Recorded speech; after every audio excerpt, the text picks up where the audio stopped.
السلام علیکم، welcome again to all. آج ہم حاضر ہوئے ہیں ہسٹری آف انگلش لٹریچر کی دوسری ویڈیو اینگلو نارمنس کے ساتھ۔ جس طرح کہ میں نے پچھلی ویڈیو میں بھی بتایا تھا کہ تاریخ کو پڑھنے کے کچھ انداز ہوتے ہیں، کچھ خاص طریقہ کار ہوتے ہیں۔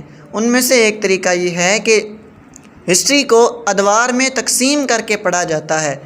تو پہلا دور جو ہسٹری آف انگلش لٹریچر میں پڑھایا جاتا ہے وہ تھا اینگلو سیکسنز کا، جو کہ ہم نے پیچھے ڈسکس کر لیا۔ اس کے بعد اب ہم دوسرے سٹیپ پہ آتے ہیں، اینگلو نارمنس یا مڈل انگلش۔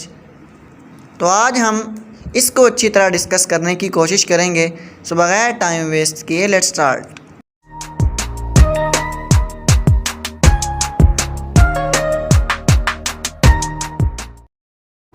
اپنی پچھلی بات سے ربط بنانے کے لیے اینگلو سیکسنز کا یہاں پہ ذکر کر لیتے ہیں کہ اینگلو نارمنس کیسے انگلینڈ میں آئے اور اینگلو سیکسنز کیسے ختم ہوئے۔ تو اینگلو سیکسنز کا جو کنگ تھا ہیرلڈ، اس کے اور اینگلو نارمنس کے کنگ ولیم دا کنکرر، ان دونوں کے درمیان فائٹ ہوئی 1066 میں۔ 1066 میں ان دونوں کے درمیان جنگ ہوئی، جس کے اندر ہیرلڈ جو ہے اس کی آنکھ میں تیر لگا، جس کی وجہ سے وہ مارا گیا اور اس کو ہار کا سامنا کرنا پڑا۔ اس کے بعد اینگلو نارمنس جو ہیں یہ وہاں پہ انگلینڈ میں چھا گئے۔ اب ہم بات کرتے ہیں، جیسا کہ میں نے پہلے کہا تھا کہ طریقہ کار میرا یہ رہے گا کہ جو بھی ٹائٹل ہوگا، جو بھی کسی دور کا نام ہوگا، پہلے اس کے ٹائٹل کو ڈسکس کریں گے، اس کا ہسٹوریکل بیک گراؤنڈ کریں گے، اس کے بعد پھر آگے ترتیب وار چلیں گے۔ تو اینگلو نارمنس، یہ اینگلو نارمنس کون ہیں، کہاں سے آئے، کیسے بنے، ان کی لینگویج کیا تھی، پہلے اس کو تھوڑا دیکھ لیتے ہیں۔ تو جو نارمنس ہیں یہ دراصل شروع میں سمندری لٹیرے تھے، جو کہ لوگوں کو لوٹا کرتے تھے۔ کوئی خاص ان کے رہنے کی جگہ نہیں تھی، بلکہ سمندر میں ہی رہا کرتے تھے اور وہاں سے ہی سمندری جہازوں وغیرہ کو لوٹا کرتے تھے۔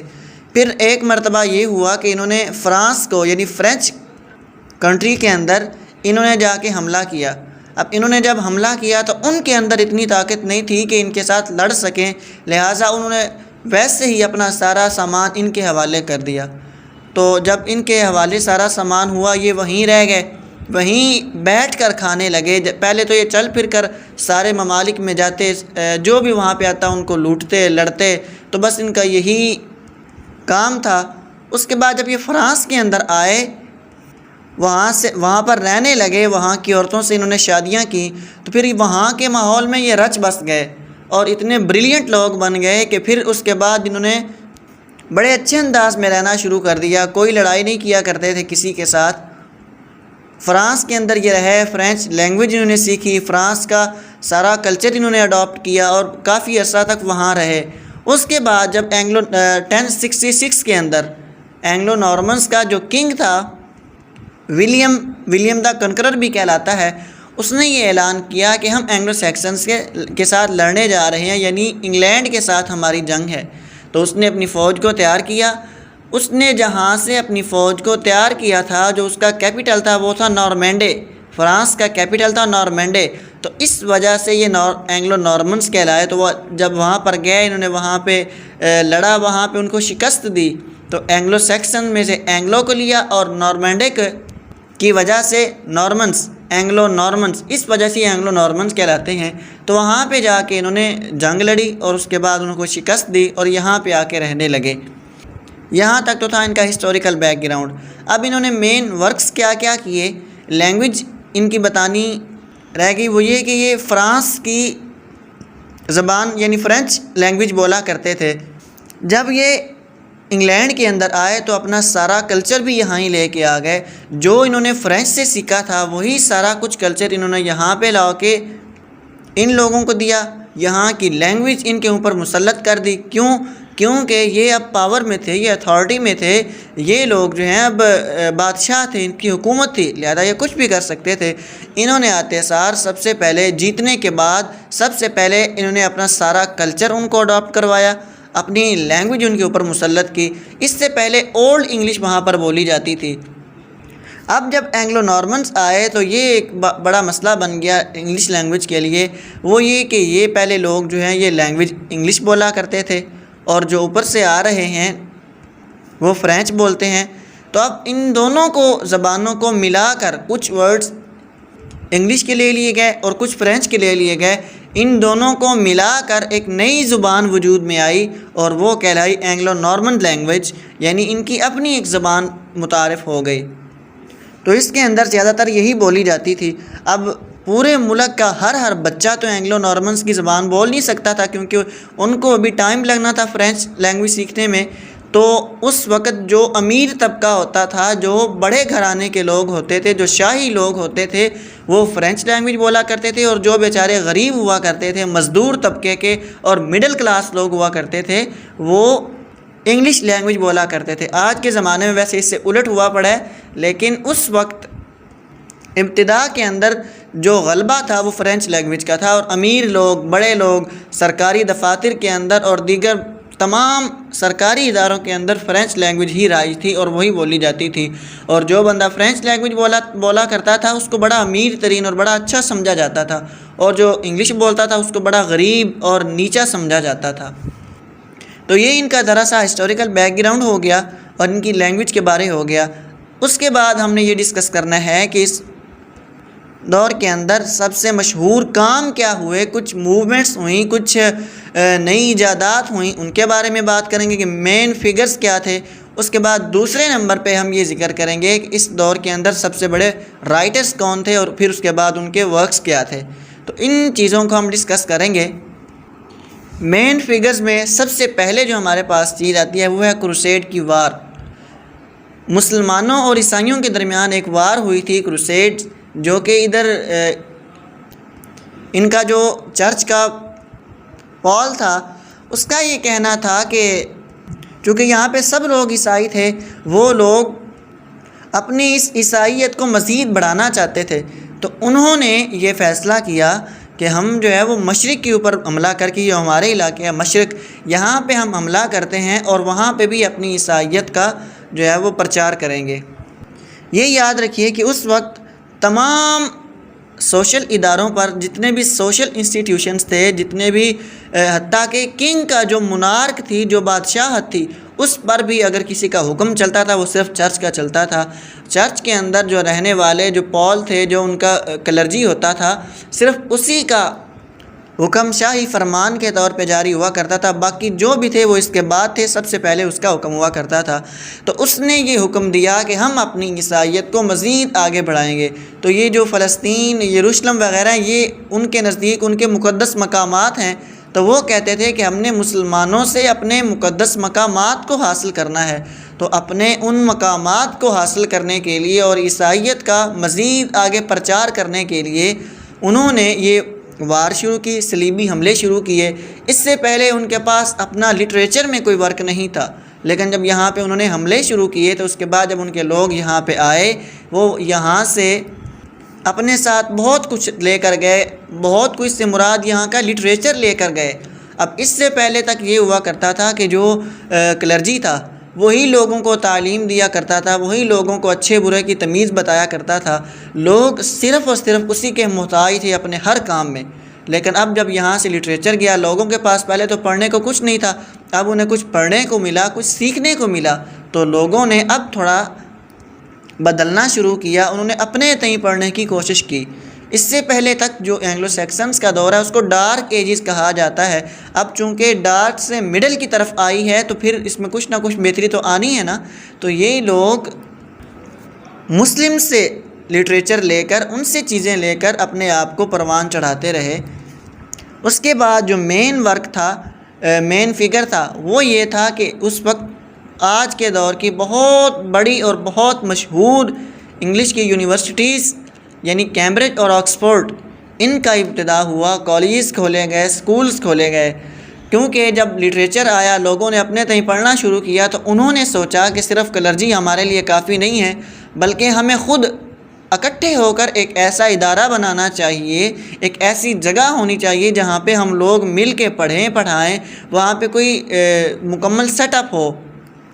تو ایک جیسے ہم خیال لوگوں نے جب مل کر یہ ایک فیصلہ کیا تو اس کو عملی جامہ پہنانے کے لیے انہوں نے تحریک شروع کی، اس کو لارڈ موومنٹ بھی کہتے ہیں۔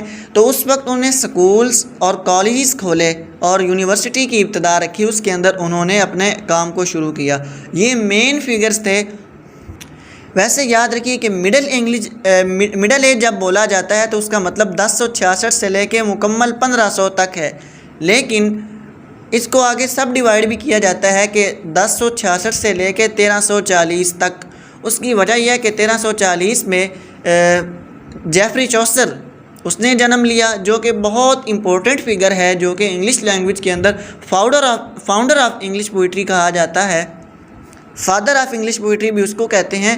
تو اس کے بہت زیادہ کنٹریبیوشنز ہیں، اس کا بہت زیادہ ورک ہے، تو اس لیے اس کی ایج کو ایک الگ ایج گنا جاتا ہے، اس کے پیریڈ کو۔ جیسا کہ میں نے بتایا کہ کبھی کبھی رائٹر کی وجہ سے بھی کسی دور کا نام رکھ دیا جاتا ہے کسی رائٹر کے نام پر۔ تو چوسر نے چونکہ بہت زیادہ کام کیا، دوسروں سے بڑھ کر کیا، تو یہ چونکہ فاؤنڈر تھا اسی لیے اس کو الگ دور میں رکھ دیا گیا۔ فاؤنڈر اس لحاظ سے تھا کہ جیسا کہ میں نے پہلے بتایا کہ اس وقت صرف اور صرف جو زیادہ تر زبان بولی جاتی تھی وہ فرینچ لینگویج تھی، اور اینگلو نارمل لینگویج بھی بولی جاتی تھی، لیکن چونکہ وہ فرینچ اس میں ورڈ بہت زیادہ تھے، تو فرینچ لینگویج کے اندر اس وقت وہاں پہ کوئی اتنا لٹریری ورک ڈیولپ نہیں ہوا۔ یہاں تک ہم نے اپنی آدھی ویڈیو ڈسکس کر لی، یعنی اینگلو نارمن کون تھے، کہاں سے آئے، کیوں آئے، ان کی لینگویج کیا تھی، ان کا کلچر کیا تھا۔ اس کے بعد یہ جو پیریڈ ہے، اس پیریڈ کی ہم نے تھوڑی ڈیٹیل پڑھ لی، اس کا عرصہ کتنا ہے، اس کی ڈیوریشن کتنی ہے وہ پڑھ لی، کہ حقیقی کہاں سے کہاں تک ہے اور کہاں سے کہاں تک ویسے سمجھی جاتی ہے۔ اس کے بعد ہم نے یہ اس کے مین فگرز 2-3 ڈسکس کر لی، تو چند ایک اور بھی اس کے مین فگرز ہیں وہ دیکھ لیجئے۔ پہلا کرسوڈا تھا، جو کہ صلیبی جنگ تھی مسلمانوں اور عیسائیوں کے درمیان۔ اس کے بعد میگنا کارٹا، یہ ایک چارٹر تھا، اس نے بادشاہوں کی، کنگز کی جو ہے وہ طاقت کو اور تھوڑا محدود کر دیا، اور 15 جون 1215 کو یہ منظور کیا گیا۔ اس کے بعد 1362 میں انگریزی کو قانون کی زبان قرار دیا گیا، کیونکہ اس سے پہلے میں نے آپ کو بتایا کہ جو زبان ہے وہ فرینچ لینگویج رائج تھی، صرف اور صرف فرینچ لینگویج ہی زیادہ بولی جاتی تھی، لیکن وقت کے ساتھ ساتھ انہوں نے اپنے کام کو روکا نہیں ہے۔ جو اینگلو سیکسنز کے لوگ بچے کچے تھے، ان کی جو نسلیں تھیں، انہوں نے اپنے کام کو روکا نہیں ہے، بلکہ مستقل مزاجی کے ساتھ لگے رہے ہیں، یہاں تک کہ 1362 کے اندر انہوں نے اپنی زبان کو سرکاری زبان قرار دلوا کر ہی چھوڑا۔ اس کے بعد جاگیرداری نظام بہت زیادہ مضبوط تھا۔ بلیک ڈیتھ کے بعد گر گیا۔ بلیک ڈیتھ یہ طاعون کی بیماری تھی جو کہ 3-4 سال آئی، اور اس نے بہت زیادہ ڈیتھس اس کے اندر ہوئیں۔ اس کے اوپر میں ایک الگ سی ویڈیو بناؤں گا اس کے ٹائم پیریڈ پہ۔ اس کے بعد جان وکلف کی سربراہی میں جو انگلش چرچ ہے، اس کے بعد جو بہت زیادہ امپورٹنٹ ورک اس دور کا تھا وہ یہ تھا کہ ولیم کیکسٹن نے پرنٹنگ پریس ایجاد کر دی، جس کی وجہ سے پہلے یہ ہوتا تھا کہ جو چیزیں ہیں، جو کتابیں ہیں، وہ ہاتھوں سے لکھی جاتی تھیں، تو ان کے بہت زیادہ کاپیز نہیں بنائی جا سکتی تھیں، کیونکہ بہت مشکل کام ہوا کرتا تھا۔ اس طرح ہمارے طرح ورک اور پیج ان کے پاس ہوتے نہیں تھے، تو ہاتھوں سے لکھا جاتا تھا، جس کی وجہ سے اس کی کاپیز زیادہ کرنا مشکل ہوا کرتا تھا، تو سارے لوگ اس سے استفادہ نہیں حاصل کر سکتے تھے۔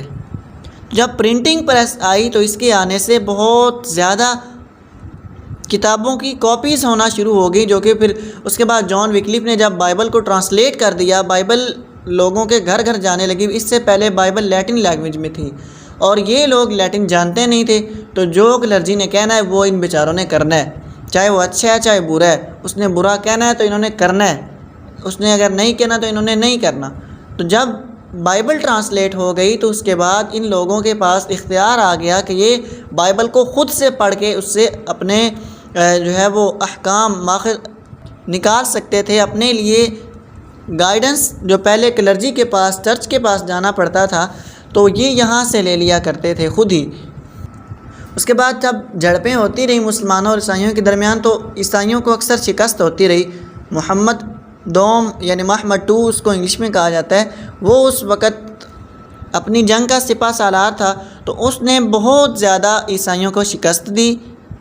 قسطنطنیہ میں ان کا زوال آیا تو اس وقت بہت سارے جو عیسائی تھے، جو پڑھنے لکھنے والے لوگ تھے، یہ بہت سارے علاقوں میں بھاگ گئے، مسلمز کے علاقوں کی طرف چلے گئے، یورپ کے علاقوں میں چلے گئے، کافی علاقوں میں جا کر پھیل گئے، اور وہاں سے انہوں نے علم حاصل کیا۔ وہاں پہ جا کے مختلف جگہوں پہ جا کے انہوں نے مختلف طرح کے علم حاصل کیے اور پھر واپس آئے۔ تو یہ اس کا تھوڑا سا مین فگرز تھے، یہاں تک ہم نے ڈسکس کر لیے۔ اب ہم جلدی کے ساتھ اس کے رائٹرز دیکھ لیتے ہیں۔ تو رائٹرز میں سب سے پہلا نام جو ہے وہ ہے جان وکلیف کا۔ اس نے بائبل کو لیٹن سے انگلش میں ٹرانسلیٹ کیا اور فادر آف انگلش پروز ہونے کا اعزاز بھی اسی کو حاصل ہے۔ اس کے بعد دوسرے نمبر پہ جان گوہر، یہ بھی اسی دور کا مڈل ایجز کا ایک بہت بڑا نام ہے۔ اس کے بعد تیسرے نمبر پہ جیفری چوسر، جس کا میں نے پہلے ذکر کیا کہ یہ بہت امپورٹنٹ نام ہے، یہ ایک بہت ہی اہمیت کا حامل شخص ہے کیونکہ یہ فاؤنڈر آف انگلش پوئٹری کہلاتا ہے۔ تو فادر آف انگلش پوئٹری بھی یہی کہلاتا ہے کیونکہ فرینچ کے بعد جب انگلش لینگویج کا محرک تھا، اس کو جگانے والا تھا، وہ یہی بندہ تھا۔ تو اس پہ ایک الگ ویڈیو بنائیں گے جو اس کے بعد ہوگی۔ اس کے بعد ولیم لینگلینڈ، جو کہ اس دور کا بہت مشہور نام ہے، اور سر ٹامس میلرے، یہ ایک بہت مشہور نام ہے، اور یہ فرسٹ رومانس پروز بھی انہوں نے ہی لکھا تھا۔ تو لاسٹ میں ان کے ورکس کی بات کریں تو کس ٹائپ کے ورکس یہ لکھا کرتے تھے، سب سے پہلے جو مین 3 چیزیں ہیں ان کے اندر وہ یاد رکھ لیجئے کہ ایک میریکل پلیس، موریلٹی پلیس اور رومانسز، یہ 3 چیزیں لکھا کرتے تھے۔ رومانسز میں حب الوطنی، پیٹریٹزم، اس پہ لکھا کرتے تھے، یعنی جنگ سے محبت، اپنے وطن سے محبت، اپنے سپاہیوں سے محبت۔ جنگ سے محبت سے مراد یہ کہ جنگ میں لڑنے والوں سے محبت۔ تو اس کے بعد میریکل پلیس میں یہ ہوتا تھا کہ ان کے جتنے مذہبی لوگ گزرے ہیں، ان کے جو بھی کلرجی وغیرہ گزرے ہیں، ان کے زندگی کے اوپر، ان کے مذہبی لوگ تھے، ان کے مقدس لوگ تھے، ان کی زندگی کے اوپر لکھا کرتے تھے ان کو ایز اے ہیرو۔ اس کے بعد ویسے ہیرو کے طور پہ تو یہ کنگ آرتھر کو بڑا مانتے تھے، ان کا لیجنڈ تھا، اس پہ انہیں بہت لکھا ہے۔ اس کے بعد موریلٹی پلیس، اس کے اندر اچھائی اور برائی کی تمیز کی جاتی تھی، برے اور اچھے کا مقابلہ کروا کے اچھے کو جتوانا اور مورلز، اخلاقی سبق دینا، یہ ان پلیس کے تھیمز ہوا کرتے تھے۔ یہ 3 مین ورکس ہیں۔ یہ شارٹ کویسچن آ سکتا ہے کہ واٹ از میریکل پلیس اور موریلٹی پلیس اینڈ رومانسز، یہ کویسچن آ سکتا ہے۔ اس کے بعد جس ٹائپ کے جس ژانرز کے یہ لکھا کرتے تھے، ان میں epic, romances, fables, religious tales, history, didactic literature, lyric poetry, satire اور ڈرامہ، یہ ان کے ٹائپس ہوا کرتی تھی۔ اس ٹائپ پہ یہ لکھا کرتے تھے۔ اب یہاں تک تو میں نے بتایا کہ اینگلو نارمنز کا پیریڈ کہاں سے شروع ہوتا ہے، کیسے شروع ہوتا ہے، وہ میں نے بتایا بیٹل آف ہیسٹنگز، جو کہ اینگلو سیکسنز کے خلاف انہوں نے لڑی تھی، وہاں سے شروع ہوا۔ اس کے بعد اینگلو نارمنز جو ورڈ ہے یہ کیسے بنا، ان کی لینگویج کیا تھی، کون تھے، کہاں سے آئے، اور اس کے بعد پھر ہم نے اس کا ہسٹوریکل بیک گراؤنڈ دیکھا، پھر مین فگرز دیکھے، اس دور میں کیا کیا اہم کام ہوئے، لٹریچر کہاں سے آیا، جس میں ہم نے ساری چیزیں اختصار کے ساتھ پڑھ لیں۔ اس کے بعد مین رائٹرز، پھر اس کے بعد مین ورکس، یعنی کس ٹائپ کے یہ ورکس لکھا کرتے تھے، تو وہ سارے ابھی ہم نے دیکھ لیے۔ اب اس دور کے اندر یہ 1340 تک، 1340 تک کا یہ کام ہے۔ اس کے بعد 1340 سے 1400 کے اندر، یعنی 1340 سے 1400 تک جو جیفری چوسر کا پیریڈ ہے، اس میں میں نے کوئی بات نہیں کی، کینٹربری ٹیلز وغیرہ صرف اوپر ان کا موٹا موٹا ذکر کر دیا، لیکن اس پہ میں نے کوئی گہرائی میں جا کے بات نہیں کی۔ اس کی وجہ یہ ہے کہ یہ ایک بہت امپورٹنٹ فگر ہے، اور یہ اس بات کا تقاضا کرتا ہے کہ اس پہ الگ بات کی جائے، اس پہ الگ ایک ٹائم نکالا جائے۔ تو ہماری نیکسٹ ویڈیو اسی کے اوپر ہوگی، جو کہ بہت جلد آ رہی ہے۔ پھر ہماری مڈل ایجز کمپلیٹ ہوں گی، اس کے بعد پھر آگے چلیں گے رینیسانس وغیرہ کی طرف۔ تو آئی ہوپ کہ آپ کو یہاں تک سمجھ آ گئی ہوگی۔ اگر کسی کو کوئی بات سمجھ نہ آئی ہو تو مجھ سے کمنٹ سیکشن میں ضرور پوچھ سکتے ہیں۔ And thank you so much for watching. اللہ حافظ۔